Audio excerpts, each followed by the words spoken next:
Let's look at the commentary from the women on The View calling for Chuck Schumer to go. Shame on the Democrats for even believing that the Republicans will, even vote on it. There's no guarantee in this New Deal that there's going to be a vote. There's no even commitment to have a vote. So the bottom line is the Democrats went into this after a blue wave out of the American people saying we do want the opposition. The working people want the Democratic Party to fight for them. And now they just caved and surrendered. I think Chuck Schumer, his days are over. If he cannot keep his caucus together, he needs to go. He needs to be replaced. Yeah, she's not happy. Seeing plenty of people, plenty of lefties really losing it, John. Well, of course, Schumer did keep his caucus together. He was involved in negotiating this deal, undoubtedly took the lead in negotiating the deal, and they found 8 Democrats willing to vote yes to end the filibuster so that the government can reopen. It was never viable for the Democrats to keep the government shut down forever. You can't do that. At some point, they had to come crawling back, and that's what happened last night. Let's talk about the BBC, which is in big trouble. The BBC's Director General Tim Davie and CEO Deborah Turness have quit after producing essentially fake news by misleading viewers by editing Donald Trump's January 6th speech to make it look like he was encouraging people to riot at the Capitol in 2021. I mean, you look at what went to air in the original speech, it was just appalling, it was doctored.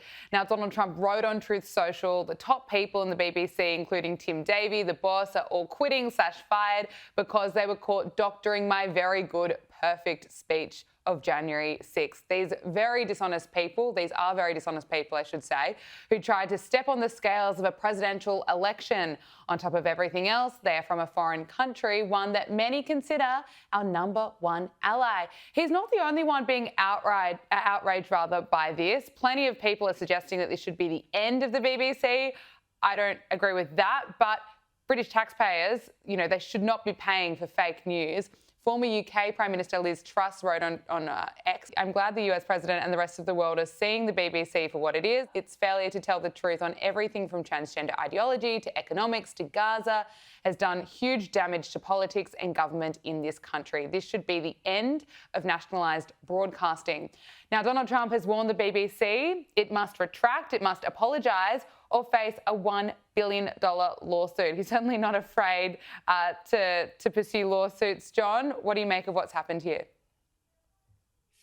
Well, I don't understand why in Great Britain they have government-financed news. I mean, that seems like an inherently terrible idea. And everybody has known for many years about the left-wing bias of the BBC. We see it over and over again. We certainly saw it here in the way they doctored the speech that President Trump gave on January 6, 2021. So I, for one, would love to see the British government simply stop supporting the BBC. If people want to support the BBC themselves in whatever fashion, through advertising or subscriptions or whatever, that's fine. But I think the BBC has forfeited any entitlement to be supported by the British government because of its obvious biases. Yeah, it's interesting. Looking at ratings, GB News has overtaken the BBC as Britain's most watched news channel, which suggests that a lot of people are switching off. But earlier this year, you'd probably remember this BBC presenter made a clarification on air that then went viral online. Let's take a look.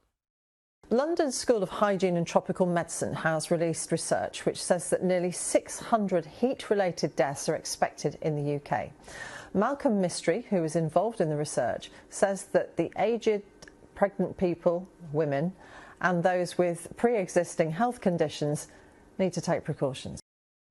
Now, this went viral. Plenty of people applauding her for the correction. But, John, apparently it's offensive to say pregnant women. The BBC announced that she broke rules because she, quote, expressed a controversial view about trans people. I mean, what a joke.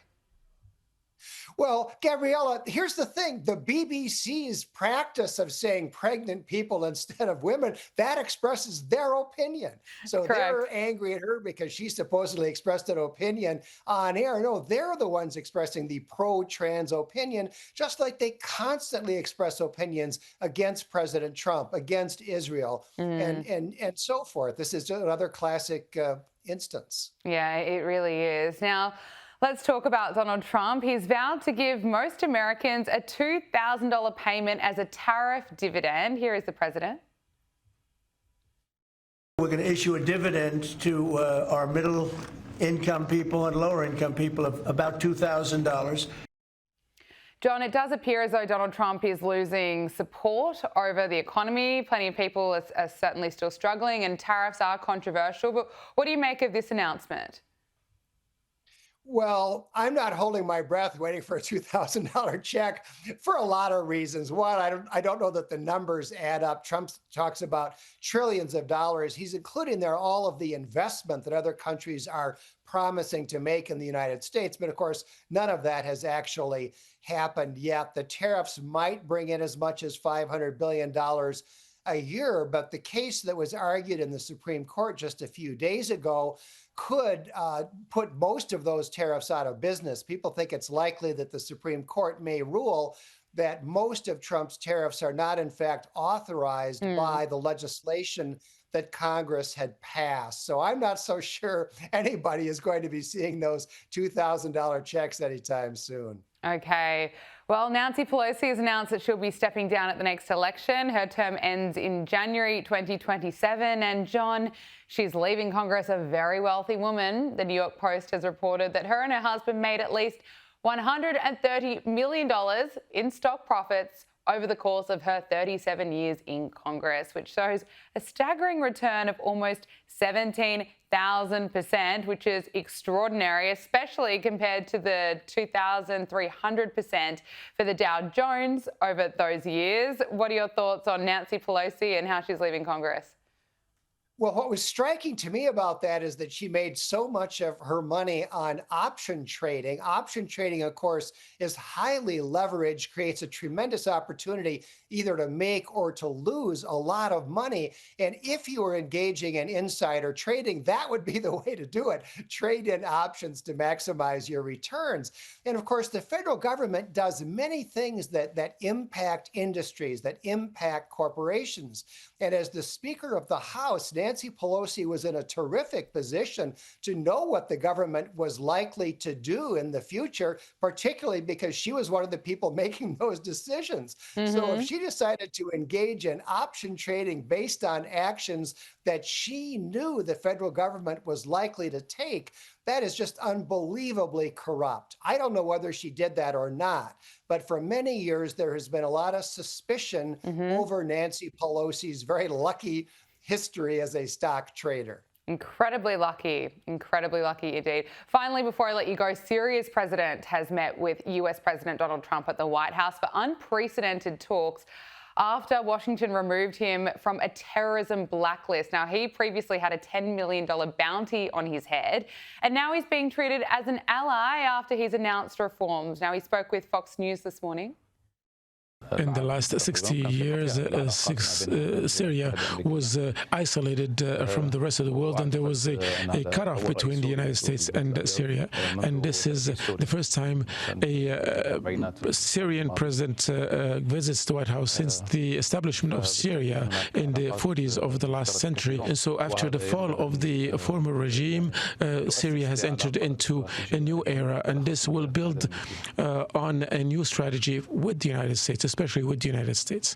John, there are plenty of concerns about this meeting due to his past connections with al-Qaeda. What do you make of this? I suppose Trump is giving him a chance, seeing as he's announced reforms. What do you make of the meeting? Well, international relations can make for strange bedfellows. I think the Trump administration is being realistic in recognizing the fact that this guy and his colleagues are now running the nation of Syria, which is an important country and they have to deal with them. The other thing going on here, of course, is that Syria was Iran's most important ally. The Trump administration obviously would like to reorient Syria to ally itself with the West and not with Iran. So the fact that he used to be a terrorist obviously is an unpleasant reality, but it's one that the administration has to deal with. John Hinderaker, Center of the American Experiment President, thank you so much for joining us on Power Hour. We really appreciate it. Great to be with you.